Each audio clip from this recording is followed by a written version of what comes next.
여러분, 인생을 살면서 즐거운 일이 많습니까? 힘들고 고통스러운 일들이 많을까요? 즐거운 일이 많으세요? 예. 아마 개인적인 차이가 있을 겁니다. 어떤 분은 항상 즐겁게 살려고 노력하기 때문에 즐거울 것이고, 어떤 분은 항상 부정적으로 생각하다 보면 왜 내게는 이렇게 어려운 일이 끊이지 않나 이렇게 생각하면서 사시는 분이 있을 겁니다. 그런데 고난을 당할 때 고난이 아름답다고 생각해 본 적이 있습니까? 삶이 힘들고 고통스러운 일을 겪으면서 고난이 아름다웠다, 은혜였다, 고통이 아름답다, 그렇게 느껴본 적이 있으십니까? 리디아 백스터라는 여성은 몸이 늘 약해서 늘 병실에 누워서 살아야 했습니다. 하지만 그녀가 예수님을 영접하고 난 후에 육체의 고통을 찬송과 기도로 이겨냈습니다. 육체가 고통을 느낄 때마다 예수님의 이름을 부르며 찬양하고 감사했습니다. 하나님은 약한 사람들을 들어서 강한 사람을 부끄럽게 한다고 하셨습니다. 그녀는 날마다 성경을 읽고 글을 쓰고 찬양했습니다. 백스터 목사님과 결혼했는데 육체가 약해서 주로 침상에서 보낸 시간들이 많았습니다. 하지만 그녀는 많은 찬송시를 썼어요. 오늘날에 우리가 부르는 찬송가 91장이 그녀가 1870년에 작시한 대표적인 곡입니다. 슬픈 마음 있는 사람, 예수 믿으면 영원토록 변함없는 기쁜 마음 얻으리. 거룩하신 주의 이름 너의 방패 삼으라. 환난 시험 당할 때 주께 기도드려라. 존귀하신 주의 이름 우리 기쁨 되도다. 주의 품에 안길 때 기뻐 찬송 부르리. 우리 갈 길 다 간 후에 보좌 앞에 나아가 왕의 왕께 경배하며 면류관을 드리리. 예수의 이름은 세상의 소망이요 예수의 이름은 천국의 기쁨일세. 여러분, 삶이 고단하고 지칠 때 예수님의 이름을 부르면 힘을 얻습니다. 고통과 실패가 예수님을 만나는 기회가 되기도 합니다. 인생의 고난을 당할 때 예수님의 이름을 부르면 하나님께서 소망을 주십니다. 하나님께서 주신 소망은 확신에 찬 기대감을 갖게 합니다. 하나님께서 주신 소망은 미래를 열어주실 것을 확신합니다. 하나님의 소망을 가진 사람은 미래를 내다보는 시야가 있어요. 하나님께서 주신 소망은 힘을 얻게 합니다. 예수님의 이름을 부르면 기쁨을 주십니다. 환난을 당하고 시험거리가 생길 때 예수님의 이름을 부르고 기도해야 합니다. 스피로스가 말했습니다. 하나님께서 우리에게 어떤 것을 주시든 원망하지 않고 불평하지 않고 하나님께 감사하는 것은 마귀를 물리치는 가장 확실한 방법이다. 사탄은 내가 가진 꿈을 공격합니다. 너 그래가지고 네 꿈이 이루어질 수 있겠냐? 건강을 공격합니다. 내가 언제까지 건강하게 살 것 같으냐? 재물을 공격합니다. 너의 재물을 얼마나 오래까지 간직할 수 있겠느냐? 가족을 공격합니다. 지금 너의 가족들이 행복하냐? 하지만 사탄은 사람의 꿈과 건강과 재물보다 더 중요한 것을 빼앗아 버립니다. 사탄은 우리에게서 감사와 기쁨을 빼앗아 버립니다. 사탄이 내 마음에서 감사를 빼앗으면 힘들다고 하나님을 원망하게 됩니다.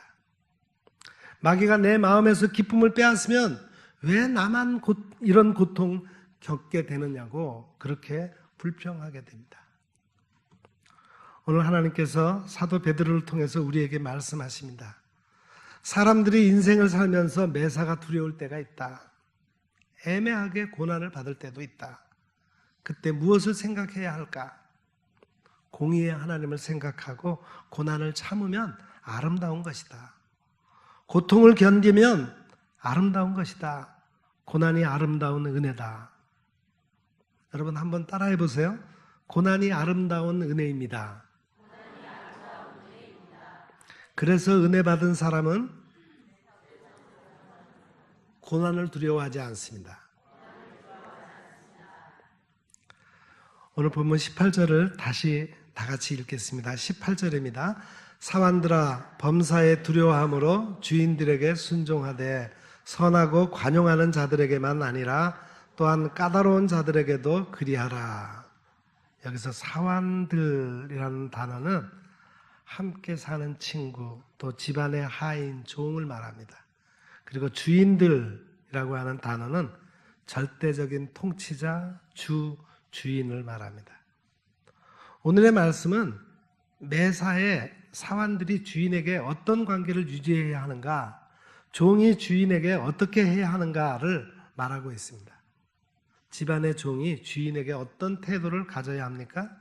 집안의 종들은 주인에게 매사에 두려운 마음으로 순종하라는 것입니다. 사도 베드로가 왜 사환들에게 이렇게 말했을까요? 사도 베드로와 바울 사도가 복음을 전할 당시에 세계는 로마 제국이 통치하고 있었습니다. 그리스 로마 제국은 전체 인구의 3분의 1이 노예였어요. 노예들 중에 예수님을 믿고 그리스도인이 된 사람이 많았습니다. 주인들도 예수님을 믿고 그리스도인이 된 사람도 많았어요. 고대 교회 안에 주인과 노예가 어떻게 그리스도 안에서 함께 살아야 할 것인가? 집안의 종들은 선하고 관용하는 주인들을 섬기는 경우가 있었습니다. 반면에 아주 까다로운 주인을 섬겨야 하는 종들도 있었어요. 주인이 어떤 인격과 어떤 성격을 가졌더라도 주인 앞에서 눈가림으로 하지 말라는 것입니다. 그리스도의 종들처럼, 그리스도의 종처럼, 그리스도께 순종하는 것처럼 하나님의 뜻을 그 주인 앞에 행하라는 겁니다. 두려운 마음으로 순종하는 것이 그리스도인의 태도요, 그리스도인의 도리라는 거예요.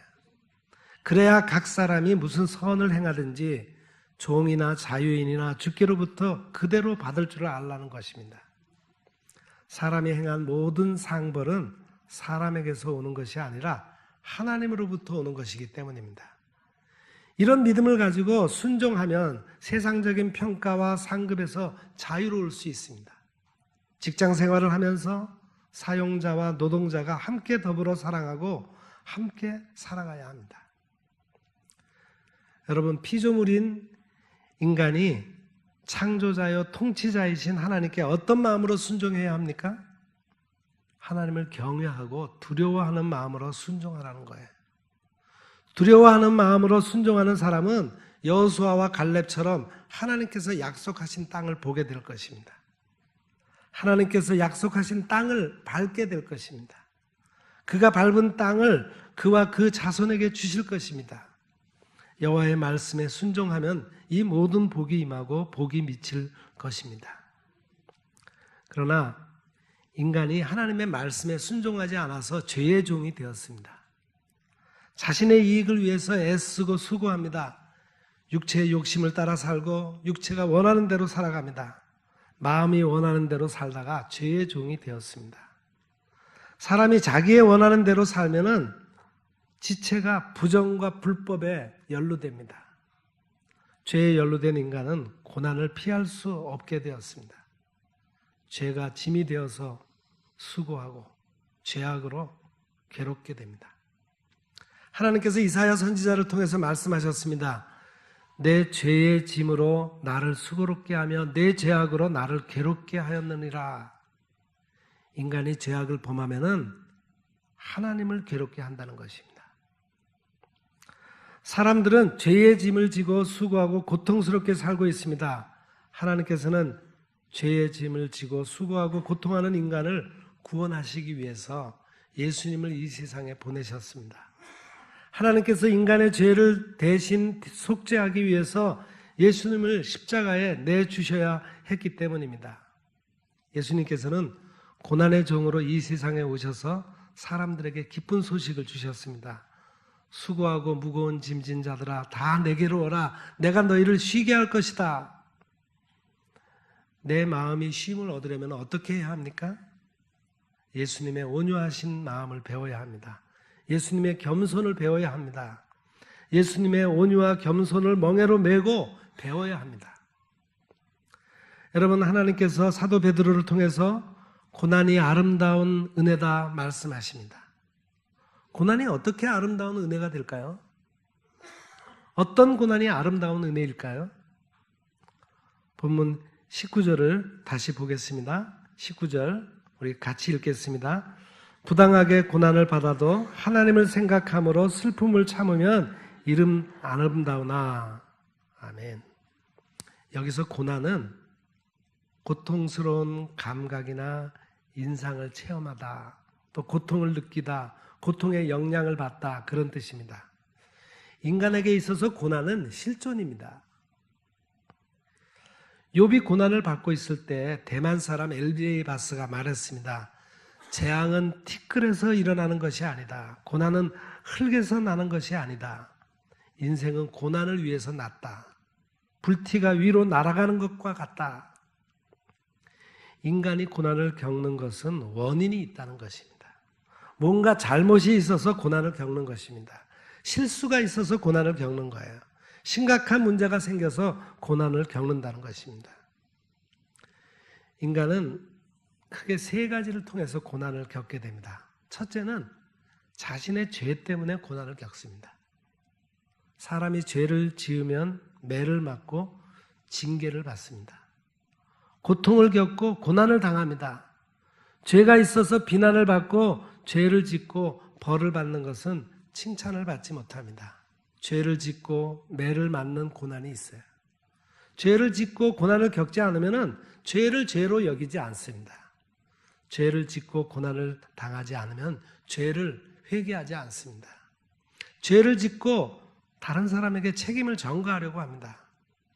죄성을 가진 인간에게 아담 신드롬이 있습니다. 아담이 하와가 준 선악과를 먹고 나서 하나님께서 부르셨습니다. 아담아, 내가 어디 있느냐? 아담이 말했습니다. 내가 벗었으므로 두려워하여 숨었나이다. 불순종의 죄는 마음을 두렵게 합니다. 하나님을 피해서 숨었습니다. 누가 너의 벗었음을 내게 알렸느냐? 내가 내게 먹지 말라 명한 그 나무 열매를 내가 먹었느냐? 하나님이 주셔서 나와 함께 하신 그 여자가 그 나무 열매를 내게 주어서 먹었습니다. 죄의 책임을 다른 사람에게 전가하면서 이 세상이 복잡하고 어지럽게 된 것입니다. 자신의 잘못을 인정하지 않고 회개하지 않아서 괴로운 것입니다. 고민이 위선의 근간을 두고 있습니다. 죄는 갈등과 고통을 줍니다. 내가 남을 사랑했다고 하는데 응답이 없다면 나의 사랑에 잘못이 없는지 생각해 보아야 합니다. 나는 잘했다고 했는데 반응이 좋지 않다면 그것은 잘한 것이 아니라는 것을 알아야 합니다. 죄로 인해 고난을 겪고 잘못으로 인해 고통을 겪으면 오히려 감사하는 마음으로 받아야 합니다. 그래야 회개하고 회개에 합당한 열매를 맺을 수 있습니다. 하나님께서는 그렇게 해서 회개하고 돌아오는 사람을 기쁘게 여기십니다. 두 번째, 사람이 당하는 고난은 부당하게 고난을 겪는 경우가 있어요. 여기 부당하다라고 하는 말은 불의하게, 분에 넘치게라는 뜻입니다. 불의한 세상에서 애매한 고난이 많아요. 부당한 고난도 많이 겪고 살아갑니다.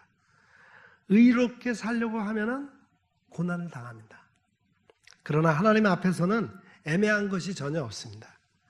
인간의 입장에서 보면은 부당하고 불합리한 고난으로 생각할 수 있어요. 그러나 하나님 편에서 보면은 그 고난에 이유가 있습니다. 그 고난을 통해서 더 아름다운 인생을 만들어 주시기 위한 것입니다. 시편 34절에 의인은 34편 19절에 의인은 고난이 많다. 그러나 하나님께서 그 모든 고난을 건져주신다 말씀하셨습니다. 공의의 하나님은 고난을 당하는 사람을 신원하여 주십니다. 궁핍한 사람에게 공의를 베풀어 주십니다. 긍휼이 많으신 하나님은 부당하게 고난당한 사람을 위로해 주십니다. 영국의 작가요, 평신도 설교가로 활동했던 존 버년이 말했습니다. 나는 가난한 대장장이의 아들로 태어나 초등학교를 겨우 졸업했다. 겨우 읽고 쓰기만 배웠다. 예수님을 만난 후에 믿음이 성장하고 평신도 순회 설교자로 사역했다. 복음을 전하다가 영국 국교회가 핍박하여 12년간 감옥 생활을 하면서 영혼의 고뇌와 고통을 기록하였다. 그것이 죄인 괴수에게 넘치는 은혜라는 책이다. 아침에 눈을 뜨면 이렇게 생각했다. 너는 반드시 죽는다는 것을 알라. 지금 당장 죽을지도 모른다. 그러니 영혼을 위해 끊임없이 기도하라. 저녁이 되면 이렇게 생각했다. 오늘 어떤 죄를 범했는가? 오늘은 몇 번 기도했는가? 어떤 것을 외골수로 생각하였는가? 오늘 어떤 일을 행하였는가? 무엇을 이야기했는가? 과실을 깨달았다면 하나님께 회개하고 용서받은 소망을 얻을 때까지 잠자지 마라. 나는 60여 권의 책을 쓰고 말년에 천국과 지옥의 환상, 철로 역정이라고 하는 책을 폈다. 어떤 상황, 어떤 환경에서도 100% 순종은 100% 행복을 가져다 준다. 10% 순종은 10% 행복만을 가져다 줄 뿐이다. 여러분은 부당하게 고난을 당할 때 무엇을 생각하십니까? 그 고난을 하나님의 은혜로 여기십니까? 세 번째 사람이 당할 수 있는 고난은 스스로 자원하는 선한 고난이 있습니다. 본문 20절을 우리 다시 같이 읽겠습니다. 죄가 있어 매를 맞고 참으면 무슨 칭찬이 있으리요. 그러나 선을 행함으로 고난을 받고 참으면 이는 하나님 앞에 아름다우니라. 하나님께서 선하게 보시고 선하게 여기시는 것을 행하는 것으로 고난을 당할 때 그 고난은 순수한 고난입니다. 순수한 고난은 참고 인내할 수 있습니다. 현재의 고난보다 장차 나타날 영광이 더 큰 것을 믿기 때문입니다. 예수님께서 스스로 자원하셔서 십자가를 지셨습니다. 십자가의 고난을 받으셨습니다. 십자가의 고난을 받으시고 부활의 능력으로 하나님의 영광을 보여주셨습니다. 예수님께서 스스로 본을 보여주신 겁니다. 본문 21절을 다시 보십시오. 이를 위하여 너희가 부르심을 받았으니 그리스도께서 너희를 위하여 고난을 받으사 너희에게 본을 끼쳐 그 자취를 따라오게 하셨느니라. 아멘. 여러분, 예수님께서 스스로 고난을 받으시고 고난의 본을 보여주셨습니다. 예수님께서 왜 십자가의 고난을 받으셨습니까? 예수를 믿는 사람들이 예수님의 자취를 따라오게 하시기 위해서입니다. 예수님께서 말씀하셨습니다. 자기 십자가를 지고 나를 따르라. 예수님의 십자가의 고난이 하나님과 화평을 이루게 하셨습니다. 모든 죄인들을 하나님과 화목하게 하신 거예요. 하나님과 화목해야 기쁨을 얻습니다. 그래서 예수님의 십자가의 고난이 십자가의 복음이 되었습니다. 십자가의 고난이 십자가의 복음이 되고 참된 축복이 되었습니다. 십자가의 복음은 모든 믿는 사람들에게 구원을 주시는 하나님의 능력입니다. 여러분, 우리가 하나님의 부르심을 받아서 예수님을 믿게 되었습니다. 하나님께서 주신 믿음이 은혜입니다. 그런데 그 하나님의 은혜 안에 그리스도의 고난이 있었고 그리스도인의 고난도 있습니다. 그래서 내가 예수님의 제자가 되어 복음을 전할 때 고난을 받기도 합니다. 예수님께서 보여주신 본은 내 죄 때문에 고난을 받는 것이 아닙니다. 예수님을 믿고 복음을 전하다가 고난을 받을 때 변명하지 않는 것을 말합니다. 예수님을 믿고 선한 일을 행할 때 세상 사람들에게 미움을 받아도 하나님을 원망하지 않습니다. 예수님께서 자기 십자가를 지셨듯이 나의 십자가를 지고 예수님의 생명이 내 몸에서 나타나게 하는 것입니다. 예수님께서 십자가의 고난을 당하신 것이 바로 나에게 아름다운 은혜입니다. 예수님께서 내 영혼의 목자가 되셨습니다. 이제 우리도 십자가의 복음을 증거해서 사람들의 영혼을 예수님께로 인도하는 아름다운 믿음의 사람, 아름다운 은혜의 사람이 되시기를 축복합니다. 기도하겠습니다. 거룩하신 하나님, 고난은 분명 힘든 것이지만 그것이 우리에게 아름다운 은혜라는 사실을 말씀해 주셨습니다. 이 말씀을 믿음으로 받게 하여 주옵소서. 죄로 인한 고난을 통해 나의 잘못을 회개하게 하시고 부당하게 억울하게 당하는 고난을 통해서는 더욱 성숙한 믿음의 사람이 되게 하옵소서. 스스로 자원하는 고난을 통해 주님의 십자가 고난을 깨닫게 하시며 감사하게 하옵소서. 그래서 고난이 아름다운 은혜인 것을 고백하게 하옵소서. 예수님의 이름으로 기도드립니다. 아멘.